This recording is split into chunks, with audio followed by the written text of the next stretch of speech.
European Union extends its gratitude to our chairperson in office, Mr. Valton and dear Elina, for hosting the 32nd OSCE ministerial meeting in Vienna and for the Finnish efforts to lead the organization in these challenging times.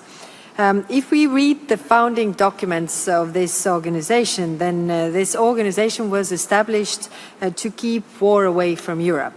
And yet there's one member of this organization that is not keeping to this. It is Russian Federation that is blatantly violating international law, but also the OSCE principles. So we again call Russia to immediately stop this senseless war of aggression against Ukraine and to withdraw all forces and equipment completely and unconditionally from all Ukraine within its internationally recognized borders. Establishment of the OSCE didn't come from nowhere, but from the fact that we had all painful historic experiences. In the last 100 years, Russia has invaded at least 19 countries, many around this table, and some as many as 3 or 4 times. None of these 19 countries ever invaded or attacked Russia.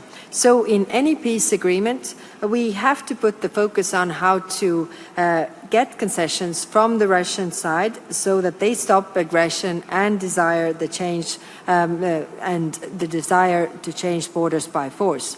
European Union will stay on the course as only more pressure on Russia and more support to Ukraine will change the balance and have any hope for peace.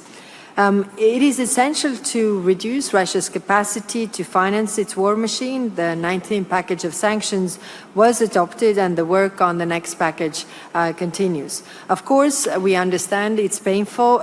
We all suffer to this, but we all want this war to end. And to that, we need all to join efforts and do this collectively. Wars end when aggressors run out of money to finance the wars. Ukraine and Europe stand for peace. Turning now to other priorities, we will continue to support the Republic of Moldova's reform efforts and democratic resilience as the country advances in its path towards EU integration. In Georgia, the EU calls on the authorities to respect human rights and stop the democratic backsliding. The authorities should release the unjustly detained, investigate all allegations of excessive use of force by law enforcement and hold those responsible to account. The EU continues to urge Belarusian authorities to end the ongoing repression, release all political prisoners and uphold their international human rights obligations. The European Union calls on Belarus to stop supporting Russia's war of aggression against Ukraine. We commend the leaders of Armenia and Azerbaijan for initiating their bilateral peace treaty this August. The European Union will continue to support this process with all the tools at our disposal. The EU and its member states remain committed to the EU perspective of the Western Balkans. EU enlargement remains the key tool to promote stability and prosperity in the region. We provide significant support so that the candidates can meet the criteria for the EU membership. We continue to support the dialogue between Belgrade and Pristina to normalize relations. In Bosnia and Herzegovina, our robust military force, EUFOR Altea, supports the authorities to maintain safe and secure environment. The closer our partners get to accession, the more we see malign actors trying to place obstacles. Together, we will counter cyber and hybrid threats, including foreign malign information manipulation and interference. Central Asia and the EU have upgraded their relationship to a strategic level at the first ever EU Central Asia Summit.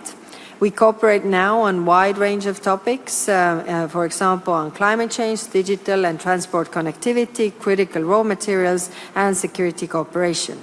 We look forward to working closely with the 2026 chairperson in office Switzerland on these issues to ensure the OSCE's effective functioning. The decisions on new unified budget and the chairperson in office after 2026 are important.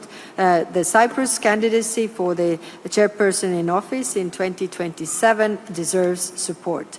To conclude, I reiterate the EU's firm commitment to OSCE and its founding values. Once again, thanks to Minister Valtonen and the Finnish chairmanship for their leadership over the last year. And now I give the floor back to the Danish presidency, please. Thank you, High Representative, and in my national capacity, allow me to share just the following remarks.